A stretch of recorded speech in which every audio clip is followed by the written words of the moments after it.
December 19వ తారీఖు అమావాస్య శుక్రవారము మార్గశిర మాసంలో వచ్చేటువంటి శుక్ర అమావాస్య అండి. చాలా విశేషమైనటువంటిది. పైగా కమలాత్మికా జయంతి అంటారు.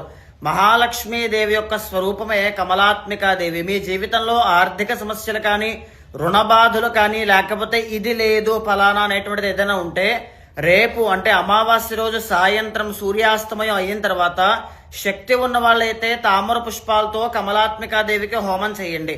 ఒకవేళ శక్తి లేకపోతే ఇంట్లోనే తామర పుష్పాలు కానీ, నీలం కలువ పువ్వులు కానీ, చామంతి కానీ, గులాబీ కానీ, కదంబ పుష్పాలతో కానీ అమ్మవారిని పూజించండి. ఆవు పాలు, తేనె, ఆవు వెన్న, స్వీట్స్ కానీ, ఫ్రూట్స్ కానీ వీటిలో ఏది నైవేద్యంగా మీకు లభ్యమైనా తప్పకుండా వాటితో నైవేద్యంగా పెట్టండి. అమ్మవారి యొక్క మంత్రాన్ని పైన పెడుతున్నాను. ఆ మంత్రాన్ని 108 సార్లు వీలైతే తామర పూసల మాల, పద్మమాల అంటారు, ఆ పద్మమాలతో జపం చేయండి. లేకపోతే నార్మల్గా జపం చేసినా పర్వాలేదు.